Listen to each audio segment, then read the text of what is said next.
Bonjour la famille, Louise Madesi. Abonnez-vous et aimez-nous, ça compte beaucoup pour nous. Partagez également cette vidéo avec vos amis et vos proches, et activez les notifications de publication pour ne rien manquer de nos prochaines vidéos. Merci pour votre aide.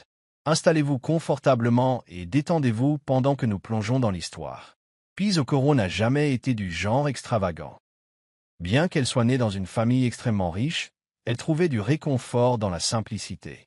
Ses matinées commençaient souvent par des promenades tranquilles et des tasses de thé bien chaudes, suivies de longs et profonds passages de son journal intime où elle réfléchissait au monde au-delà des privilèges. Sa relation avec Jimmy Adwal, un ambitieux entrepreneur technologique, était son échappatoire, une chance de vivre l'amour sans l'influence de son nom de famille. Pour Jimmy, elle était la paix, la fille tranquille et simple qui louait un appartement modeste, portait des vêtements sans marque et riait pour un rien. Il appréciait qu'elle ne soit pas trop exigeante. D'ailleurs, disait-il souvent à ses amis, elle était facile à vivre, sans chichi, sans goût raffiné. C'est rare de nos jours. Ce que Jimmy ignorait, c'est que la paix avait volontairement dépouillé sa vie de luxe lorsqu'elle l'avait rencontrée. Elle voulait être aimée pour ce qu'elle était vraiment, pas pour le nom de sa famille ou l'empire de son père. Au début, leur amour semblait réel. Jimmy venait la chercher dans sa berline d'occasion et ils discutaient pendant des heures, mangeant de la nourriture de rue et écoutant de la musique douce. La paix n'a jamais laissé entrevoir ses origines, même lorsque ses récits étaient teintés d'amertume à propos de riches qui ont tout à leur disposition. Elle souriait et ne disait rien. Certains jours, le chauffeur de sa famille faisait le tour du pâté de maison pour prendre de ses nouvelles, toujours dans un véhicule banalisé, toujours à distance. La sœur de Pise, Catherine, désapprouvait son mode de vie clandestin, mais Pise était catégorique. « Je veux quelqu'un qui me choisisse », lui avait-elle dit lors d'un appel sécurisé. Jimmy, quant à lui, construisait ses rêves. Il voulait une entreprise prospère, une maison de luxe, une belle vie. Et pour lui, Pise s'intégrerait parfaitement à ce rêve, à condition de rester simple. Dans son monde, elle était une personne discrète, pas quelqu'un qui pouvait entrer dans une pièce et la transformer. Mais Pise n'était pas naïve. Elle voyait comment il regardait parfois les femmes riches lors de réceptions, ou comment il hésitait avant de la présenter à ses collègues. Pourtant, elle espérait, peut-être, juste peut-être, qu'il l'aimait pour les bonnes raisons. Et donc, pour l'instant, elle garda son secret. Ce matin-là, Pise se tenait devant le miroir, lissant les plis de sa robe bleue unie. Elle avait passé la soirée à recoudre une petite déchirure à la main, non pas parce qu'elle n'en avait pas les moyens, bien sûr qu'elle le pouvait, mais parce qu'elle voulait vivre dans le monde où vivait Jimmy. Pourtant, alors qu'ils entraient dans le café, où Jimmy avait prévu un brunch décontracté avec des collègues, Pise remarqua la façon subtile dont sa main se détachait de la sienne à l'entrée. Il salua tout le monde avec panache, scrutant la salle du regard pour s'assurer qu'ils étaient remarqués. Mais lorsqu'il la présenta, il ne dit pas « ma fiancée ». Il dit « c'est la paix ». Elle est une achichée. Ce n'était pas un mensonge, mais cela ressemblait à un congédiement. L'éclat de son sourire s'estompa légèrement, et elle choisit de s'asseoir tranquillement au bord de la table, tandis que les autres discutaient bruyamment de bourse, d'adhésion à des clubs et de vacances à Santorin. Personne ne posa une seule question à Pise, et Jimmy ne sembla pas le remarquer. Ou peut-être s'en fichait-il. Plus tard dans la soirée, Pise était assise en tailleur sur le sol de son appartement, son téléphone vibrant, un message de Jimmy lui parvenait. « Je me suis bien amusé aujourd'hui. Désolé, le groupe était un peu trop actif. On dîne vendredi. » Elle le lut, le relut et jeta le téléphone sur le canapé. Son cœur lui faisait mal, non pas parce qu'on ne la reconnaissait pas, mais parce qu'elle l'avait laissé faire. Elle se souvint que Jimmy l'appelait sa paix dans le chaos. Elle se sentait désormais comme une remplaçante, quelqu'un qui gardait le siège au chaud jusqu'à ce qu'il trouve la place idéale. Quand Jenny passa ce soir-là avec son sac habituel de collation, Pise ouvrit la porte, les yeux vitreux. « Il ne me voit plus » murmura-t-elle. Jenny la serra fort dans ses bras. Peut-être qu'il ne l'a jamais fait, paix. Peut-être qu'il ne voyait que ce qu'il voulait que tu sois. Pise ne dit rien. Elle regarda par la fenêtre, observant les lampadaires vaciller. Tout ce qu'elle avait toujours désiré, c'était être aimée sans prétention. Mais ce soir-là, le silence entre eux semblait plus lourd que les mots. Quelque chose était en train de changer, et au fond d'elle, elle craignait que ce soit irréversible. C'est à la fête sur le toit de Joël que Pise ressentit véritablement la douleur. Jimmy lui avait proposé de venir, mais lui avait dit rien de sophistiqué, juste quelque chose de décontracté. Elle portait donc une robe d'été et un maquillage minimaliste, nouant ses tresses en un chignon simple. Mais dès qu'elle pénétra dans la salle scintillante sur le toit, elle comprit qu'elle se démarquait, et pas dans le bon sens du terme. Les femmes scintillaient dans leurs robes de cocktail et leurs talons de créateur, leurs parfums emplissant l'air. Elle la toisait de la tête aux pieds comme si elle était l'employée égarée. Jamie la présenta à peine, absorbée par des poignées de main et des discussions avec des investisseurs. Elle s'attarda près du buffet, sirotant tranquillement du jus d'orange, jusqu'à ce qu'elle entende une des femmes rire derrière elle. C'est elle, la fiancée de Jamie. « Tu plaisantes !» Une autre femme ricana. On dirait qu'elle travaille dans une épicerie. Le rire qui suivit fut cinglant, brisant son sang-froid. Elle ne se retourna pas. Elle ne pleura pas, mais ses doigts serraient le pied du verre jusqu'à le faire trembler. Jamie la retrouva un peu plus tard, esquissant un sourire. « Chérie, tu étais là depuis un moment. Viens te mêler à eux. » La paix s'installa dans son regard. « Pourquoi ne m'as-tu pas défendu ?» Il cligna des yeux. « Te défendre ? De quoi ?» Elle soupira, refusant d'expliquer ce qu'il aurait déjà dû remarquer. Au lieu de cela, elle demanda « Veux-tu vraiment m'épouser, Jamie ?» Sa mâchoire se crispa. « Pourquoi demandes-tu ça ?» rétorqua-t-il. « Parce que je me sens comme une ombre dans ta vie, murmura-t-elle. « J'ai l'impression que tu as honte de moi. » Jamie leva les yeux au ciel et murmura. « Tu es encore trop sensible. Tout ne tourne pas autour de toi. Pease. » Cette nuit-là, alors qu'il se dirigeait vers la voiture, il ne lui tendit pas sa veste lorsque le vent se fit plus froid. Il ne remarqua pas qu'elle frissonnait à côté de lui. Et lorsqu'ils arrivèrent au parking, il continua son chemin sans se retourner. Pease marqua une pause avant de déverrouiller sa porte, l'observant de loin. Quelque chose en elle se brisa, pas bruyamment, mais de cette manière silencieuse et terrifiante que le chagrin d'amour engendre. Et dans ce silence, elle comprit que l'amour, lorsqu'il tombe entre de mauvaises mains, devient invisible. Pease était assise en face de Jenny dans leur restaurant préféré, un endroit isolé, avec la lueur vacillante des bougies et un doux fredonnement de jazz en fond sonore. Elle remuait lentement son thé, le silence entre elles devenant de plus en plus pesant. Finalement, Jenny prit la parole. « Tu t'es loin, Pease. Tu as l'air fatigué, épuisé. » Pease lui adressa un petit sourire las. « C'est épuisant de faire comme si je ne venais pas du monde auquel je viens. Parfois, j'ai envie de crier, juste pour qu'on me revoie. » Jenny se pencha. « Alors pourquoi continues-tu à te cacher? À quoi bon tout ça, si ça te coûte ton bonheur? » Pease hésita. « Parce que j'avais besoin de savoir que je pouvais être aimé tel que je suis. Pas comme le nom d'Okoro. Pas comme la fille de l'Empire de Catherine Okoro. » Elle marqua une pause, puis ajouta doucement. « Je pensais que Jamie était différent. » Jenny expira profondément, prenant la main de Pease par-dessus la table. « Tu n'es pas faible de vouloir ça. Mais peut-être es-tu aveugle de t'accrocher à quelqu'un de trop petit pour porter le poids de qui tu es vraiment. » Pease détourna le regard fixé sur la pluie dehors. « Ma sœur m'a prévenu, murmura-t-elle. Elle disait que l'amour fondé sur des faux-semblants ne dure jamais. » Jenny hocha la tête. « Elle a raison, mais ce n'est pas ta faute.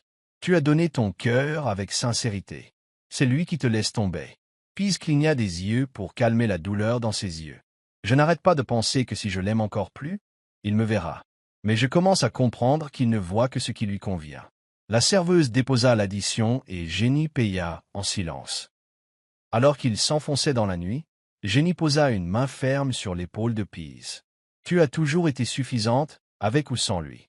Mais s'il ne le reconnaît pas, alors peut-être n'a-t-il jamais mérité d'entrevoir qui tu es vraiment. » La paix ne lui a pas répondu. Son silence n'était plus doux, il était devenu criard. Tandis que les lumières de la ville s'estompaient autour d'elle, Pease sentit le poids de son identité cachée, telle une armure qu'elle portait autrefois avec fierté. Maintenant, c'était comme des chaînes. Mais quelque chose était en train de changer. Elle le sentait. Et cette fois, elle ne fuirait pas. Jamie était assis penché sur son ordinateur portable jusque tard dans la nuit, les yeux brillants d'excitation tandis qu'il parcourait les articles et les communiqués de presse.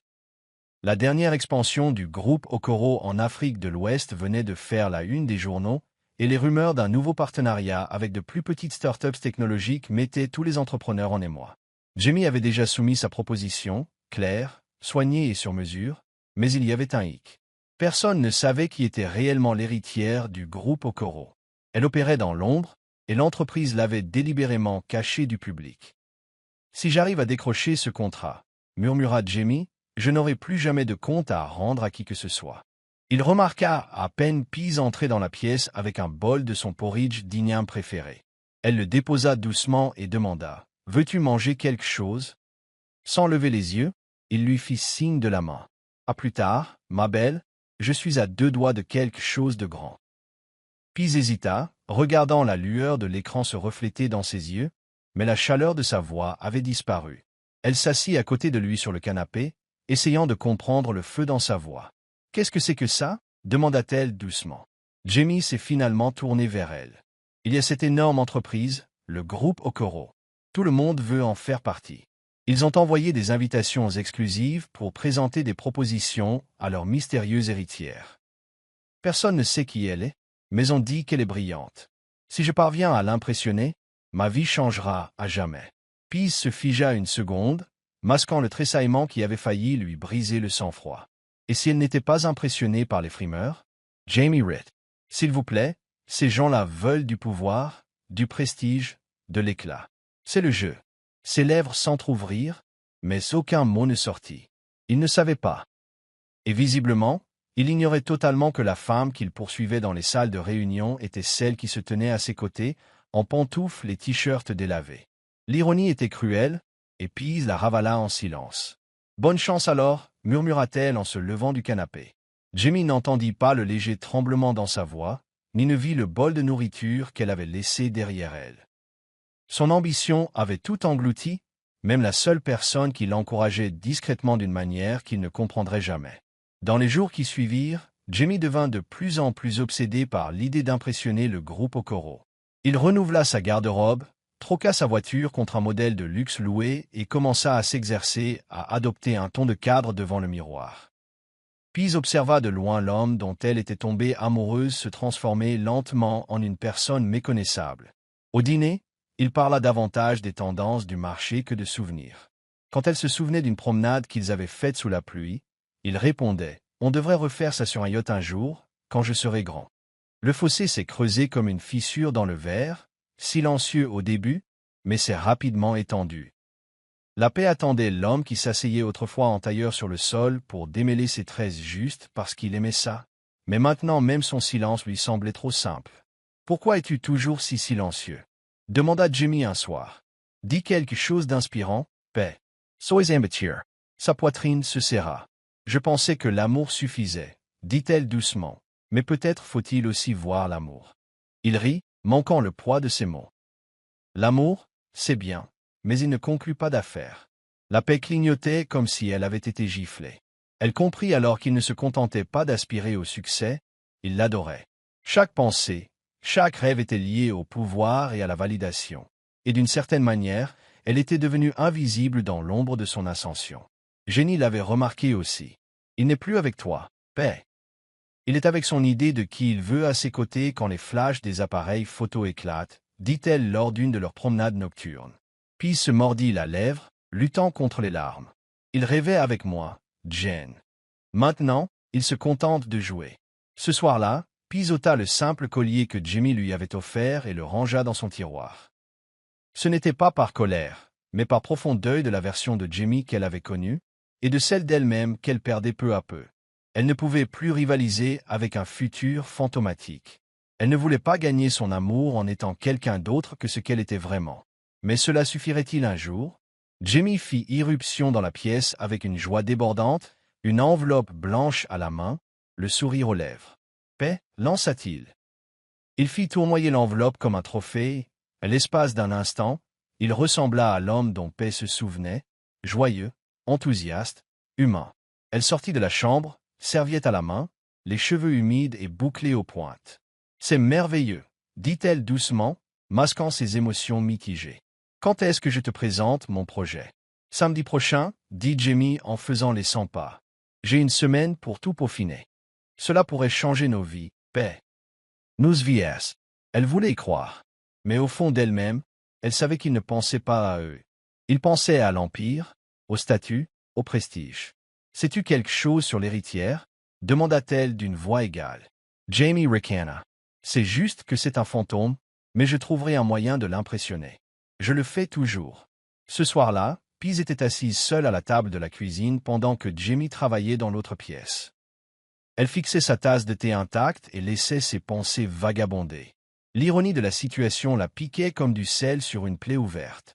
Jamie mettait toute son âme à conquérir une femme qu'il ne connaissait pas, tout en rejetant négligemment celle avec qui il partageait son lit. Elle baissa les yeux sur son téléphone et envoya un message à sa sœur, Catherine. Il avait reçu l'invitation. Je ne le lui ai pas dit. Une minute plus tard, la réponse arriva. Laisse-le te montrer qui il est vraiment. Et puis décide. Pease ferma les yeux. Elle n'était pas prête à affronter la tempête, mais elle la sentait se préparer. À cet instant, elle fit un choix. Elle laisserait Jamie poursuivre sa traque. Elle n'interviendrait pas. Il voulait impressionner l'héritière. Alors, qu'il essaie. Mais la fois suivante où il la regarderait dans les yeux, elle espérait qu'il verrait plus que l'humble jeune fille à ses côtés. Elle espérait, malgré son cœur fragile et brisé, qu'il reconnaîtrait peut-être la femme qu'il poursuivait depuis toujours. Jenny était assise en tailleur sur le tapis de Pease, pliant le linge avec elle comme au bon vieux temps. L'atmosphère était calme, mais la tension montait sous la surface. Il parle encore de cette présentation. Hein? Demanda Jenny empliant soine au cement un tessirt. Pease hocha la tête, sans lever les yeux. C'est comme s'il vivait dans un autre monde. Je ne sais même plus où je me situe. Jenny expira lentement. Paix, j'ai quelque chose à te demander, et je veux que tu sois honnête. Paix a finalement levé les yeux. Ok. Jenny hésita. Crois-tu qu'il serait encore avec toi s'il savait qui tu es vraiment? La question lui fit l'effet d'un coup de poing dans le ventre. Peace revala essay salif. Je veux y croire. J'ai besoin d'y croire. L'expression de Jenny s'adoucit. Je sais que tu l'aimes, mais parfois l'amour nous aveugle sur ce qui est déjà évident. Je l'ai vu se transformer, paix, et tu te rétractes pour le mettre à l'aise. Ce n'est pas de l'amour. C'est ça, la survie. Pi se leva pour déposer un drap plié sur l'étagère, d'une voix murmurée. Je pensais que si je lui laissais juste le temps, si je restais patiente, il se souviendrait du début. Jenny se leva et s'approcha d'elle. Il n'oublie pas, paix. Il évolue vers quelqu'un qui ne te voit plus, et ça me terrifie. La vérité la blessait, car elle était trop proche de ses propres pensées. Jamie ne lui demandait plus comment s'était passée sa journée, ne remarquait plus quand elle portait quelque chose de nouveau, ni quand elle se taisait. Il construisait un avenir, mais elle ne s'y voyait pas. Malgré les signaux d'alarme, Pi s'accrochait à l'espoir comme un fil qui s'effilochait entre ses mains. Elle n'était pas prête à lâcher prise, pas encore. On verra bien, Jen, murmura-t-elle. Peut-être que le discours, peut-être que ça lui rappellera l'essentiel. Jenny la fixa un long moment, puis soupira. Promets-moi juste que s'il te brise le cœur, tu arrêteras de lui donner les morceaux pour qu'il recommence. Pi hocha la tête, mais au fond d'elle-même, une voix murmurait qu'il l'avait déjà fait. Jamie était assis, raide, à la table de la salle à manger chez ses parents, coupant son poulet grillé en silence, tandis que sa mère scrutait Pease avec une désapprobation à peine dissimulée. Alors, Pease, commença Madame Adewale en posant son verre de vin. Tu travailles toujours à temps partiel dans ce centre communautaire. Jamie se tendit légèrement. Pease garda un ton poli. Oui, madame, j'aime bien aider les enfants là-bas. Madame Adewale afficha un sourire pincé. C'est gentil, ma chère, même si je me demande comment. Un travail modeste assurera l'avenir de mon fils. Jamie reste assis lynché. Monsieur Adewale s'éclaircit la gorge. Jamie est sur le point de vivre quelque chose d'énorme. Il a besoin d'un partenaire qui le complète. Ces mots n'étaient pas subtils. C'étaient des poignards enveloppés dans du tissu. Puis jeta un coup d'œil à Jamie pour l'encourager. Il fixait son assiette, mâchant lentement, sans rien dire. Son cœur se serra un peu.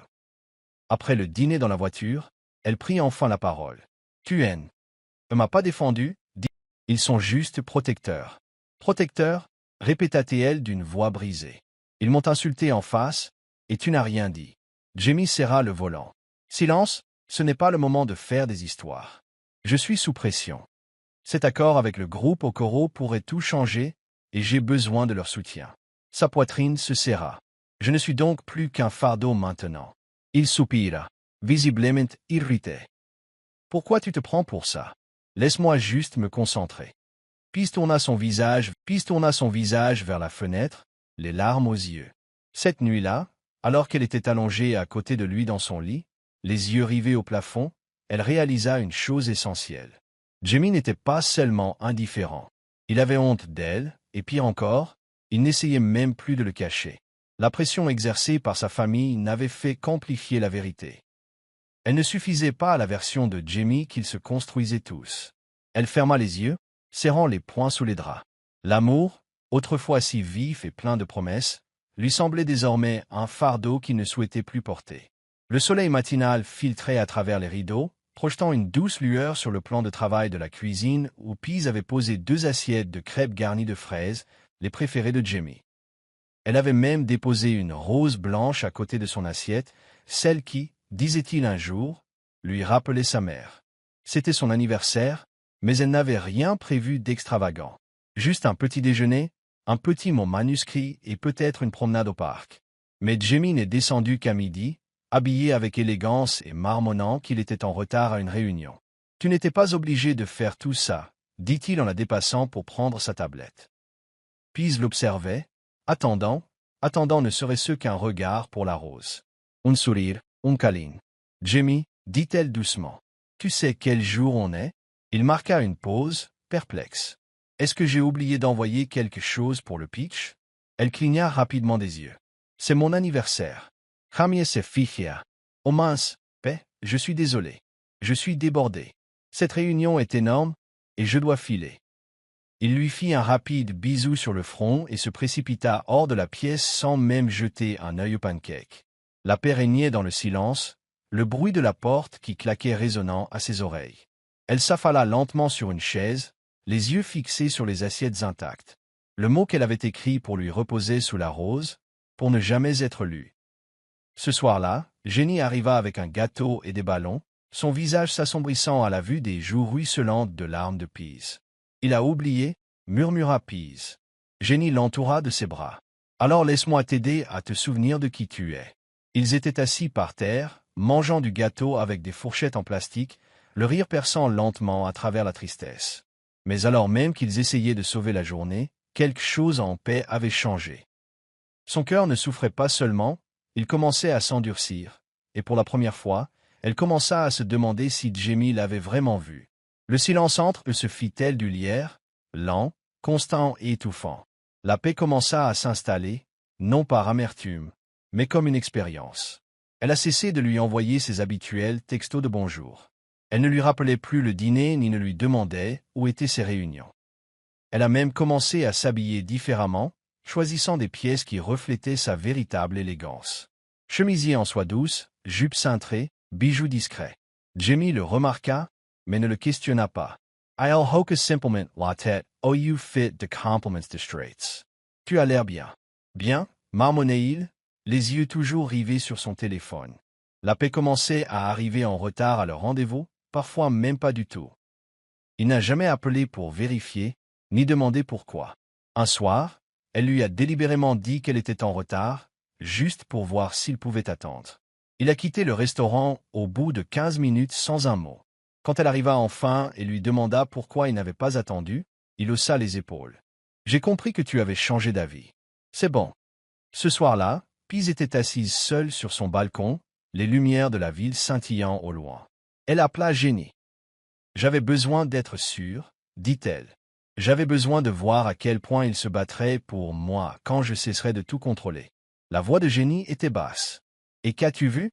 La paix s'exhalait, la douleur lui enflait la poitrine. « Je n'ai rien vu, aucun appel, aucune question, aucune inquiétude. » Jenny est restée silencieuse un instant, puis a murmuré. « Ce n'est peut-être plus un test, paix. C'est peut-être ta réponse. » Pease mit fin à l'appel et resta assise, les doigts agrippés au bord de la chaise. Dans le silence, son cœur fit un vœu silencieux. Elle ne serait plus la seule à se battre pour un amour devenu unilatéral. Si Jamie ne reconnaissait pas sa valeur dans la simplicité, il ne mériterait jamais sa puissance dans la vérité. Jamie était assis au bar d'un salon d'hôtel branché, griffonnant des notes sur sa tablette tout en sirotant un café noir. Il faisait des recherches sur l'insaisissable héritière du groupe Okoro depuis des jours, rassemblant articles, rumeurs d'investisseurs et rumeurs de collègues. Ils avaient dressé le portrait de la femme qu'il avait en tête, une intellectuelle raffinée, passionnée de design minimaliste, de philanthropie discrète et d'innovation réfléchie. Elle apprécie l'humilité, murmura-t-il en tapotant l'écran. Mais pas trop. Une confiance discrète. C'est tout. Il ignorait que ses suppositions reposaient sur des observations de Pease elle-même. Tout ce qu'il énumérait, son amour de la poésie, sa préférence pour les cafés tranquilles plutôt que pour les fêtes bruyantes, son admiration pour l'impact plutôt que pour l'attention, provenait de la femme à côté de laquelle il s'asseyait chaque jour, désormais complètement oubliée. Ce soir-là, il commença à répéter son texte devant le miroir, souriant à la glace. Mademoiselle Okoro, je crois qu'il faut laisser un héritage, pas seulement faire des profits. Pease passa devant la porte de la salle de bain et l'entendit, le souffle coupé. Plus tard dans la soirée, Pease plaça une tasse de thé fumante devant lui. « Tu sembles prêt » dit-elle. Jamie hocha la tête, les yeux toujours rivés sur sa tablette. « J'y suis presque. Il me faut juste ajouter une touche personnelle, quelque chose de mémorable, d'émouvant. » Pease s'appuya sur le comptoir. « Et qu'est-ce que ce serait » Il la regarda enfin, une brève lueur de réflexion traversant son regard. « C'est une femme, Pease. Les femmes aiment le charme. Je vais lui faire un compliment subtil. Peut-être parler de respect et d'héritage. » Pease ne dit rien. Elle hocha lentement la tête et s'éloigna, le cœur brûlant d'incrédulité. Il élaborait un récit pour impressionner la version d'elle qu'il imaginait, tout en ignorant la vraie femme qui se tenait dans son salon. Allongée dans son lit plus tard ce soir-là, elle fixait le plafond, se demandant à quel point on pouvait ne pas voir la vérité quand elle se tenait juste devant soi, respirant. Joël Adoual avait toujours été observateur, le genre d'homme qui remarquait la façon dont les gens croisaient les bras lorsqu'ils étaient mal à l'aise, ou inclinaient la tête lorsqu'ils cachaient quelque chose. Alors, quand il est entré dans l'appartement de Jamie et a vu Pease au comptoir de la cuisine, en train de lire un exemplaire de The Economist en français, quelque chose a changé dans son expression. « Tu parles français » a-t-il demandé d'un ton désinvolte. Pease a souri en fermant le magazine. « Je l'ai étudié à l'étranger pendant quelques années. » Jamie, assis sur le canapé, levait à peine les yeux. Oui, la paix est pleine de surprises. Elle lit toutes ces choses intéressantes, mais veut quand même devenir enseignante. Les sourcils de Joël se froncèrent légèrement. « Ou à l'étranger » Pease hésita, puis répondit « Genève. J'habite là-bas avec ma tante. » Joël hocha la tête, mais son regard s'attarda. Il y avait une grâce dans la posture de Pease, une assurance tranquille dans son maintien qui ne correspondait pas au discours dédaigneux de Jamie. Elle n'était pas seulement intelligente, elle était cultivée. Plus tard, alors que Joël et Jamie partageaient un verre sur le balcon, Joël en parla. « Alors, paix, tu t'es déjà demandé si tu la sous-estimais » Jamie rigola. « Joël, ne commence pas. Elle est gentille et tout, mais elle est juste, simple. Elle n'en veut pas plus. » Joël fronça les sourcils. « Tu es sûr? Ou est-ce juste ce dont tu as besoin, pour ne pas te dépasser? Camille ça. Où veux-tu en venir » Joël se pencha en avant. « Elle n'est pas celle que tu crois. Il y a en elle une profondeur que tu ne vois pas, et si tu continues à la regarder de travers, tu risques de perdre plus que tu ne le penses. » Jamie lui fit signe de s'éloigner, mais Joël n'était pas convaincu. Il avait vu la façon dont Pease parlait, dont elle écoutait, dont son silence n'était jamais faible mais intentionnel. Quelque chose chez elle clochait. Et pour la première fois, Joël ne s'inquiétait pas seulement de l'ambition de son frère, il s'inquiétait de la femme qui s'évanouissait sous son poids. Le jet privé atterrit juste avant l'aube, et Catherine Okoro posa le pied sur le sol de Lagos avec son sang-froid habituel, ses talons claquant résolument, ses lunettes de soleil masquant la netteté de son regard. Elle n'était pas là pour des vacances. Les messages de sa sœur étaient devenus plus distants, plus démoralisés, et cela la troublait plus que Pease ne l'admettait. Catherine avait observé de loin, laissant à Pease la liberté de gérer son amour à sa manière. Mais trop, c'était trop. En milieu de matinée, elle était à la porte de Pease, vêtue d'une robe noire, et la puissance irradiée de sa posture. Pease ouvrit la porte et se figea. « Catherine » Sa voix se brisa. « Que fais-tu ici » Catherine la serra dans ses bras. « Je suis venu voir ma sœur et lui rappeler qui elle était. » Le corps de Pease tremblait dans l'étreinte, mi-soulagement, mi-effroi. Elles étaient assises dans le salon, une tasse de thé intacte sur la table entre elles. Catherine n'en édulcorait pas ses paroles. « Je t'ai vu baisser la lumière pour cet homme. Pease. Dis-moi, t'a-t-il déjà demandé ce qui fait battre ton cœur plus vite ?» Pease baissa les yeux. Il le faisait, Au début, la voix de Catherine s'adoucit, mais resta ferme. Et maintenant, Pease hésitait. Maintenant, je crois qu'il n'écoute que lorsque je parle son langage. Ambition, succès, applaudissements.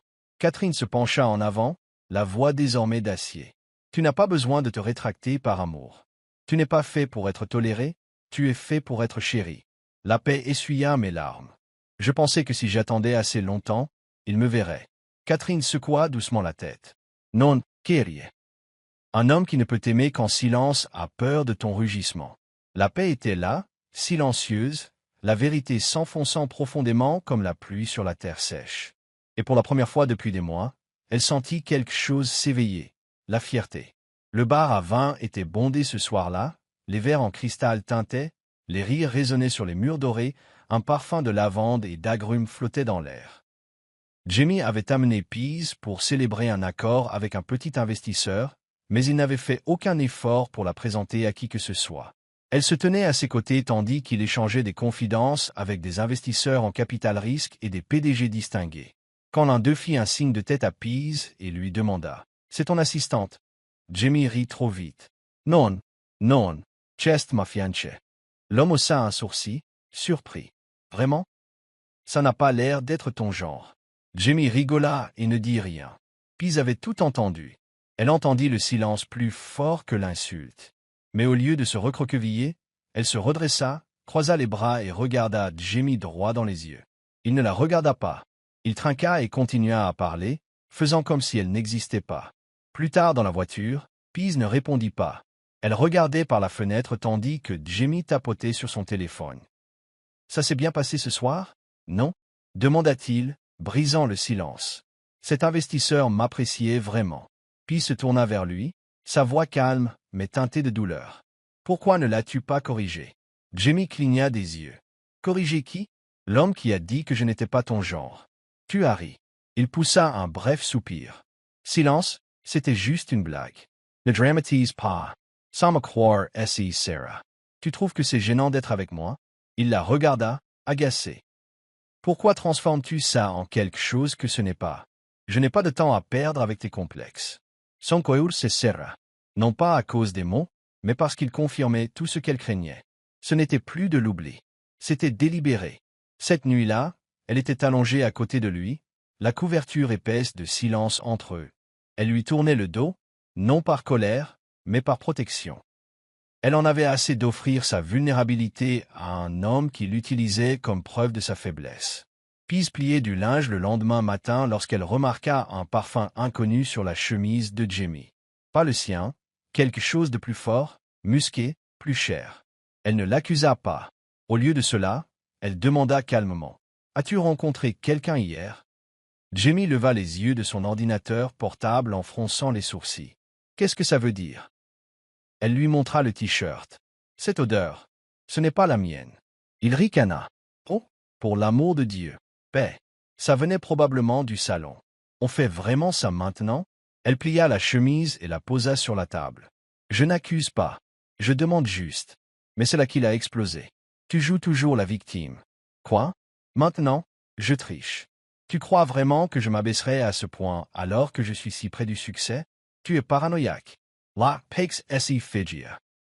Sa voix était plus forte que jamais, résonnant dans les murs qui avaient autrefois retenu le rire. Puis vint le véritable coup. « Tu sais quoi ?» ricana Jamie en la pointant du doigt. « Tu es peut-être la croqueuse de diamants qui s'accroche à moi parce que tu sais que je vais quelque part. » Peace retents son souffle. « Une croqueuse de diamants ?» répéta-t-elle, presque incrédule. « Je t'ai soutenu d'une manière que tu ne comprendras jamais. » Jamie leva les yeux au ciel. « Tu m'as soutenu avec quoi? Des sentiments? Des encouragements? Ça ne suffit plus? La paix. Quelque chose en elle s'est brisé, non pas en morceaux, mais en son sens. Alors peut-être que je devrais partir, dit-elle doucement. Jamie se retourna. Tu devrais peut-être. Sans excuse. Aucune hésitation. Juste la permission cruelle et indifférente qu'elle n'aurait jamais cru entendre. Puis entra dans la chambre, le visage pâle mais posé. Elle commença à faire ses valises lentement, les larmes coulant sur ses joues en silence. L'homme qui autrefois tenait son cœur ne possédait plus que sa fierté. Et elle, autrefois silencieuse et dans l'attente, On avait finalement assez. Le matin était gris, comme si le ciel lui-même comprenait ce qui se dénouait dans sa poitrine. Puis se tenait au bord du lit, la valise fermée et le cœur tremblant, défiant silencieusement. Jamie était assis sur le canapé, son téléphone à la main, parcourant les pages comme si son départ n'était qu'une pause inopportune. « Tu vas vraiment en faire tout un plat ?» demanda-t-il sans même lever les yeux. Pease ne répondit pas tout de suite. Elle se dirigea vers la porte, les clés serrées dans sa main. « Ce n'est pas grave, dit-elle doucement. C'est ça, la dignité. » Jamie ricana. « Tu crois que partir te rend juste ?» Elle se retourna et le regarda enfin dans les yeux. « Non. » Mais rester m'aurait rendu invisible. Il tressaillit, non pas de culpabilité, mais de réaliser qu'elle ne le suppliait pas. Alors qu'elle sortait dans le couloir, Pease sentit un étrange silence l'envahir. Ni soulagement, ni chagrin, juste une clarté. La version d'elle-même qui attendait autrefois l'amour de Jamie à la porte avait disparu. Elle ne courait pas, elle se réappropriait son bien. En bas, le portier l'accueillit avec un sourire affectueux, surpris de la voir avec ses bagages. « Tu vas quelque part, mademoiselle Pay ?» Elle hocha la tête, la voix à peine posée. « Quelque part où j'aurais dû aller depuis longtemps. » Elle monta dans un taxi et, pour la première fois depuis des semaines, ne consulta pas son téléphone. Je ne me demandais pas si Jamie s'en prendrait à elle. Il ne le ferait pas. C'était la vérité. Et même s'il le faisait, ce ne serait pas par amour, mais par désir de contrôle. Elle appuya la tête contre la fenêtre et murmura. « Tu as le droit de t'éloigner de tout ce qui ne reconnaît pas ta valeur. » Et sur ce, Pease Okoro quitta cette vie qui lui avait autrefois semblé être un foyer, mais qui avait depuis longtemps perdu son sentiment de sécurité. Jamie revenait tout juste d'une séance de gym, la sueur lui perlant encore le cou, quand son voisin est venu frapper à la porte. « Dis donc, mec, ça va ?» a-t-il demandé. « Il y a tout un cortège devant ton immeuble. » Il crut qu'un gros bonnet s'était installé. Déconcerté, Jamie sortit sur son balcon. C'est alors qu'il aperçut une élégante limousine noire aux vitres teintées, suivie de 2 SUV de sécurité identiques. Une grande femme, chaussée de talons aiguilles et d'un tailleur bleu marine ajusté, sortit. Son visage était froid et autoritaire. Catherine. Derrière elle, Pay apparut, vêtue d'ivoire, les cheveux relevés, sur ses gardes mais posés. Jamie cligna des yeux, stupéfait. « Pay » murmura-t-il, les yeux écarquillés. Elle ne leva pas les yeux. Elle se dirigea vers la voiture avec l'élégance de quelqu'un qui revenait à elle. Catherine leva brièvement les yeux et croisa le regard de Jamie. Le regard de Catherine n'était ni pitié ni colère. C'était une précision, un avertissement silencieux. L'un des gardes ouvrit la portière de la voiture à Pease, et sans un regard en arrière, elle entra. La porte se referma avec un fracas qui résonna jusqu'aux os de Jamie. Il se dirigea instinctivement vers l'ascenseur, incertain de ce qu'il dirait s'il la surprenait. Mais avant qu'il ne puisse l'atteindre, le convoi s'éloigna, les pneus bourdonnant comme un champ de faim. Il se tenait pieds nus, sa chemise collée au dos, se sentant étranger à sa propre vie. Ce n'était pas la Paix dont il se souvenait. C'était quelqu'un de complètement différent, quelqu'un de puissant, d'inaccessible, qui n'était plus le sien. Il se retourna lentement, son reflet dans la porte vitrée le fixant, vide et pâle. Pour la première fois, Jamie réalisa que ce qu'il avait vraiment perdu n'était pas seulement une femme. C'était la seule personne qu'il avait aimée alors qu'il n'avait rien. À midi, la boîte de réception de Jamie était inondée. Des emails avec des objets tels que « Est-ce votre fiancé ?» L'héritière du groupe Okoro enfin révélée envahissait son écran. Déconcerté, il a cliqué sur le premier lien.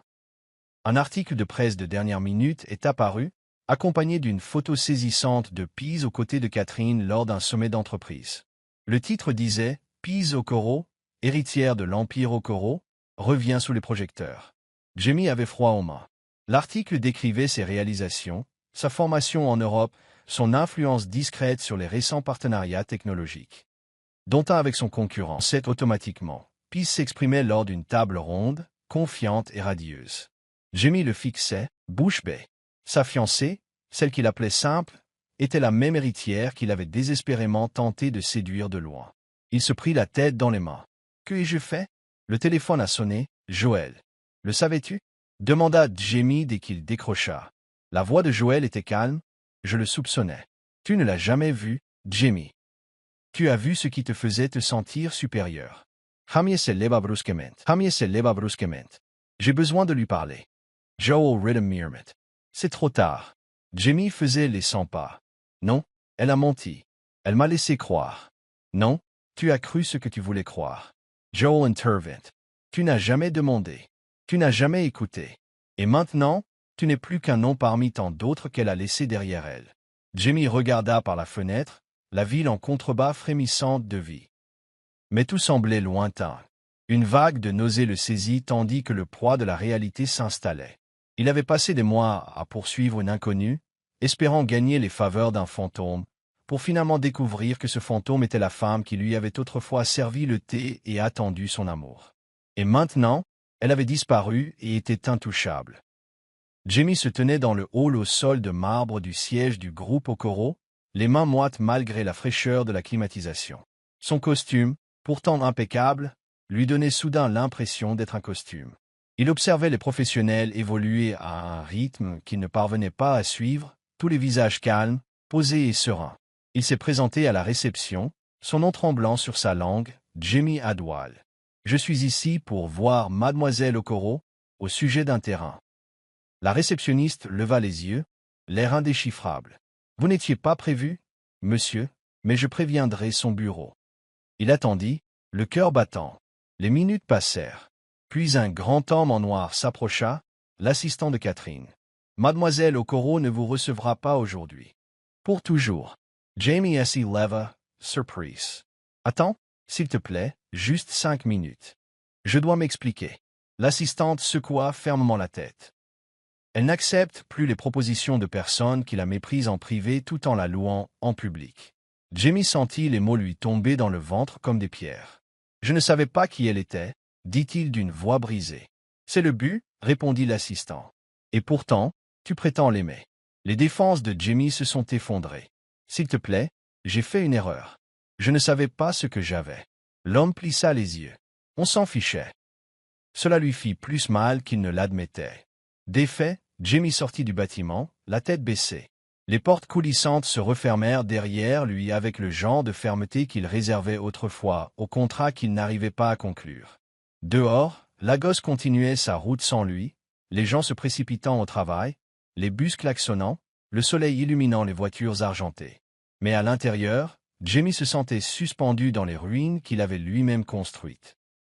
L'affaire qui, selon lui, allait changer sa vie avait disparu, non pas par manque de compétences, mais par manque de courage. Et la femme qui aurait pu ouvrir toutes les portes avait fermé, celle dont il avait le plus besoin. Pise était assise dans le bureau d'angle baigné de soleil, surplombant l'horizon animé, son esprit autrefois calme désormais enveloppé de confiance. Elle portait un élégant tailleur émeraude, une posture royale, ses doigts agrippant élégamment un stylo tandis qu'elle examinait les contrats avec son équipe juridique. Catherine se tenait à côté d'elle et hochait la tête en signe d'approbation. « Tu as trouvé ton rythme, » dit-elle, la fierté adoucissant son ton habituellement dur. Pise leva les yeux et lui offrit un rare sourire. « Je ne me produis plus sur scène. J'existe simplement pleinement. » La transition n'a pas été instantanée. Il lui avait fallu des semaines de reconstruction, de lâcher prise, de deuil de la jeune fille qui autrefois implorait d'être vue. Désormais, elle agissait avec détermination. Ses décisions avaient des répercussions dans tous les secteurs. Mais le changement le plus significatif ne résidait pas dans son statut. C'était dans son attitude, plus réservée, plus mesquine. Plus tard dans la soirée, Pise était assise avec Jenny sur le toit de sa propriété, toutes deux enveloppées dans de doux châles, tandis que la brise soufflait dans les arbres. « Tu es radieuse, » dit Jenny, comme une femme qui croit enfin en son pouvoir. Pise sirota une gorgée de son verre de vin, pensive. « C'est étrange, Jenny. J'ai passé tant de temps caché, espérant que quelqu'un me choisirait. Mais dès que je me suis choisi, tout a changé. » Jenny s'est appuyée contre elle, fière. « Ce n'est pas étrange. C'est une croissance.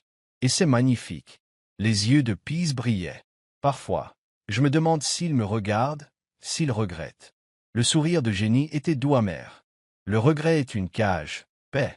Mais toi, tu es libre. » Paix ferma les yeux un instant, respirant la paix qu'elle pensait autrefois que seul l'amour pouvait lui apporter. Elle comprenait maintenant que l'amour, lorsqu'il est vrai, naît de l'intérieur. Dans cette version d'elle-même, audacieuse et inébranlable, elle n'avait nul besoin de quémander ce qui lui appartenait déjà.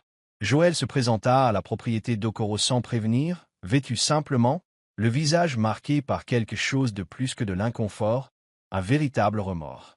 Les gardes le reconnurent et l'appelèrent. Lorsque Pease apparut à l'entrée, elle ne broncha pas. Elle le regarda avec un calme inattendu, vêtu d'une douce robe marron, et non plus la fille qui s'évanouissait dans les recoins. « Joël, dit-elle, ni froide ni chaleureuse. Pourquoi es-tu ici ?» Il s'avança, les mains légèrement levées. « Je ne suis pas là pour me justifier. Je suis venu m'excuser. Vraiment. » Pease hocha la tête, attendant. Joël prit une grande inspiration. « J'ai vu ce qui s'est passé entre toi et Jamie. Et j'ai vu ce qu'il n'a jamais pu voir. Tu es remarquable. Et je suis désolé de ne pas avoir parlé plus tôt. » Paix, laisse reposer ces mots un instant. « Pourquoi maintenant ?» demanda-t-elle doucement. La voix de Joel S. brisa. « Parce que tu méritais mieux. Et même si tu ne l'entends jamais de sa bouche, j'ai besoin que tu l'entendes de quelqu'un qui regrette de ne pas t'avoir protégé. » Elle observa. Tu étais la seule à l'observer attentivement. Je m'en souviens. Il hocha la tête, les yeux embués. Tu te comportes comme un roi maintenant, paix. Mais même lorsque tu restais silencieux, tu valais plus que ce que nous méritions tous. Sa poitrine se serra, non pas de douleur, mais de reconnaissance. Merci, Joël. Cela signifie plus que vous ne le pensez. Cela n'a pas duré longtemps. Juste assez pour apporter une conclusion, pas de confusion. En le regardant s'éloigner, Pease n'éprouvait aucune envie de réécrire le passé. Certains chapitres sont faits pour être clos doucement, fermement et définitivement. Et le pardon, réalisa-t-elle, ne nécessitait pas toujours des retrouvailles. Parfois, il suffisait d'être honnête. Jamie avait cessé de dormir toute la nuit. Il restait éveillé, les rideaux tirés, les yeux fixés sur le ventilateur de plafond qui fendait l'obscurité comme les pensées qui lui traversaient l'esprit. Le visage de Pease le hantait, son sourire discret, sa façon de le regarder comme s'il comptait, sa façon de lui tendre la main en silence quand les mots lui manquaient. Maintenant, son visage figurait en couverture de magazines et sur des blogs économiques. Du jour au lendemain, elle était devenue une sensation. Mais ce n'était pas la célébrité qui le tourmentait. C'était qu'elle ne ressemblait plus à quelqu'un qui se souvenait de lui.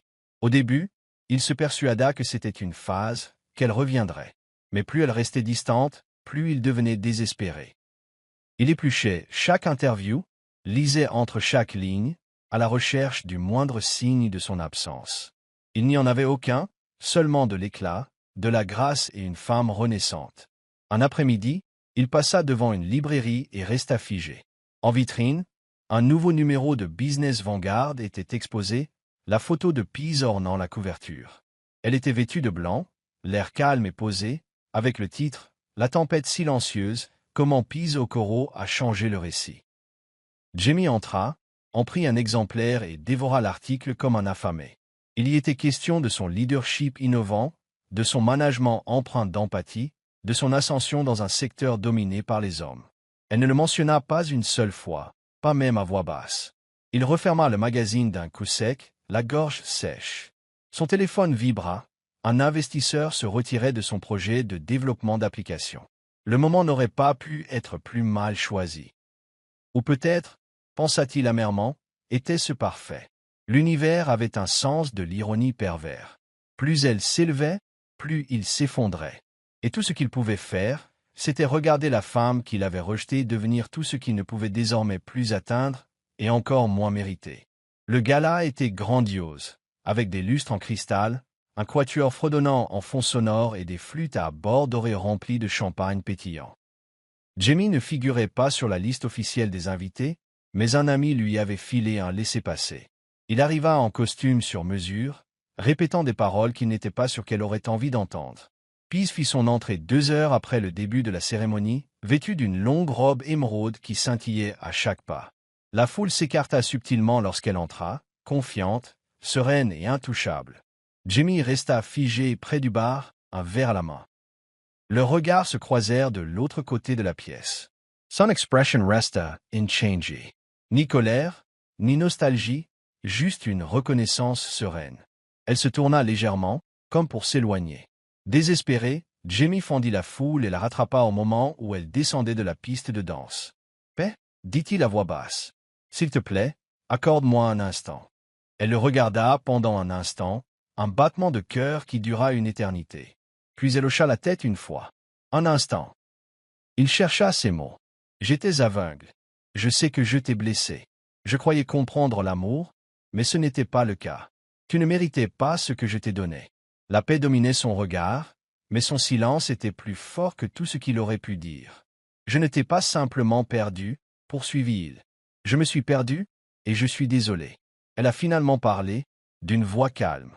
Excuse acceptée, mais non obligatoire. Jamie cligna des yeux. Que veux-tu dire? Elle se redressa. Tu m'as appris quelque chose que je n'oublierai jamais. L'amour sans respect n'est que commodité. J'ai appris à vivre sans les deux. Sur ce, elle est partie. Pas d'amertume, pas de larmes, juste une conclusion. Et tandis que Jamie se tenait là, un verre vide à la main, il réalisa que le silence pouvait être l'adieu le plus assourdissant de tous. La semaine suivante, Catherine retrouva Jamie qui l'attendait devant le siège du groupe Okoro, sa présence réveillant une vieille fureur qu'elle croyait avoir enfouie. Elle n'appela pas encore la sécurité. Au lieu de cela, elle s'approcha de lui avec des talons, claquant comme un avertissement. « Tu as 5 minutes, dit-elle sèchement. Jamie se leva, le regard fatigué mais déterminé. Je suis venu lui demander. Avait-elle toujours été comme ça? Forte, intouchable. L'amaquard de Catherine S.E. Crispa. Elle avait toujours été forte. Tu ne l'as tout simplement pas reconnue, car ça ne ressemblait pas à ce que tu attendais. La gorge de Jamie S.E. Sarah. Je ne savais pas combien j'allais perdre. Ses yeux se plissèrent. Tu ne l'as pas perdu. Tu l'as trahi. Il baissa les yeux, la culpabilité l'envahissant comme une vague de chaleur. Je ne cherchais pas à la blesser. C'est juste que je ne la voyais pas clairement. Catherine s'approcha. Non, Jamie, tu refusais, car la voir clairement aurait signifié affronter ta petitesse. Il déglutit difficilement, incertain de la réponse à donner. Est-elle heureuse? Demanda-t-il doucement. Catherine ne s'adoucit pas. Elle est entière, ce qui est mieux qu'heureuse. Tu n'as plus à t'inquiéter pour elle. Jamie hocha légèrement la tête, le poids de ses mots lui faisant baisser les épaules. Catherine se retourna pour partir, mais s'arrêta. Sais-tu pourquoi je ne t'ai jamais aimé? Il leva les yeux, surpris. Parce que tu n'as jamais été intimidé par sa richesse. Tu étais intimidé par son potentiel et tu as essayé de la rapetisser pour qu'elle ne te dépasse pas. Ces mots la transpercèrent. Elle s'éloigna sans attendre de réponse. Jamie resta sur les marches, peiné à l'idée que la femme qu'il pensait pouvoir contrôler s'était élevée bien au-dessus de tout ce qu'il pouvait désormais atteindre. À ce moment-là, aucune excuse, aucun discours, aucun charme ne pouvait la ramener à la raison. Jamie avait évité d'ouvrir le placard pendant des semaines. C'était là que la paix gardait quelques-unes de ses affaires, des objets qu'elle ne revenait jamais chercher. Mais ce soir-là, poussé par un profond sentiment de nostalgie, il déverrouilla la porte et entra. Un léger parfum de lavande persistait, comme un fantôme de sa présence. Parmi des cartons de livres et d'écharpes se trouvait un carnet de croquis usés, où ses initiales étaient délicatement écrites en cursive. Il l'ouvrit lentement. Page après page, ses délicats traits de crayon lui sautèrent aux yeux, esquisses de visages, de paysages et d'instants depuis longtemps oubliés. Une page le figea net. Un dessin de deux à la plage. Pise blotti contre lui, la tête renversée en arrière, le rire aux lèvres. La légende en dessous disait « Même en silence, tu étais mon son préféré. » Ses doigts tremblaient. Comment avait-il pu manquer la profondeur en elle? La dévotion dans son silence? Il tourna la page, des notes dans les marges, des affirmations qu'elle s'était écrites. Sois sa paix, même quand tu souffres. L'amour ne parle pas toujours, il reste. Jamie referma doucement le livre, la gorge serrée. Il se souvint de toutes les nuits où elle l'avait attendu à la maison. Toutes les fois où elle lui avait témoigné de l'affection alors qu'il la repoussait. Toutes les fois où elle lui avait tendu la main, et où il était trop distrait pour le remarquer. Ses souvenirs n'étaient plus seulement obsédants, ils étaient accablants. Il s'assit par terre dans le placard, carnet de croquis à la main, revoyant enfin la femme qu'il avait aimée et perdue, non pas pour ce qu'elle prétendait être, mais pour l'âme extraordinaire qu'il n'appréciait pas. Et à cet instant, entouré de son art discret, Jamie se sentit plus abandonné que jamais. Seul sur le toit de son immeuble, les lumières de la ville scintillaient en contrebas, comme des possibilités depuis longtemps disparues. Son téléphone vibrait sans cesse, submergé par les emails professionnels, mais il les ignorait. La vie qu'il avait autrefois menée avec obsession ne l'éblouissait plus. Tout lui semblait désormais superficiel, dénué de sens sans elle. Il s'appuya à la balustrade, le vent lui caressant le visage, et murmura à personne. Je l'avais vraiment. Pour la première fois, tout le poids de sa perte pesait sur lui. Non seulement la paix était une héritière, ni sa puissance désormais, mais elle l'avait aimé autrefois avec une profondeur qui aurait pu le transformer, s'il l'avait laissé faire. Il ne l'avait pas perdue parce qu'elle avait changé, il l'avait perdue parce qu'il refusait de changer. Il se souvenait de sa façon d'observer le coucher du soleil comme s'il contenait des réponses, de sa façon de fredonner doucement en cuisinant, de sa façon constante de lui demander « As-tu mangé aujourd'hui ?» Même lorsqu'elle était contrariée, elle donnait sans exiger, elle restait sans condition, et il considérait son amour comme une commodité, temporaire, remplaçable. Mais maintenant, debout dans le silence qu'il avait créé, Jamie comprenait enfin que l'amour n'est pas bruyant, qu'il ne supplie pas toujours, qu'il s'en va parfois, et quand il le fait, il emporte l'air avec lui. Il ferma les yeux et murmura son nom. Paix. Mais le vent l'emporta, comme sa présence, pour ne jamais revenir. Cette prise de conscience le frappa d'une cruelle clarté.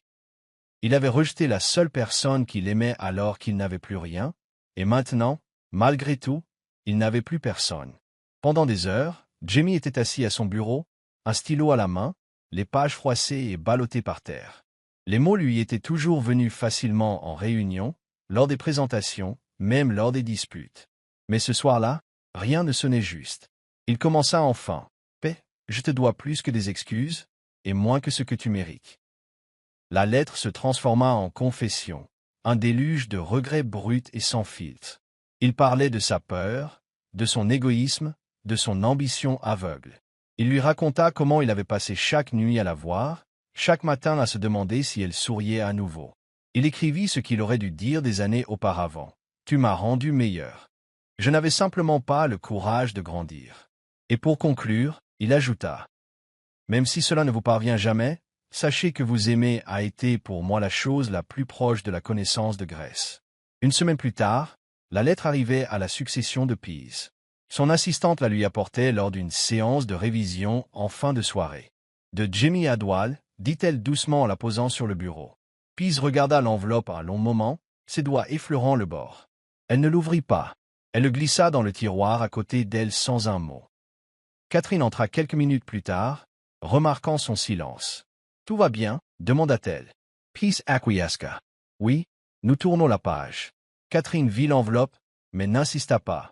Alors que Pease retournait à son travail, son cœur restait calme. Elle n'avait pas besoin de lire les mots. Elle les avait déjà vécus.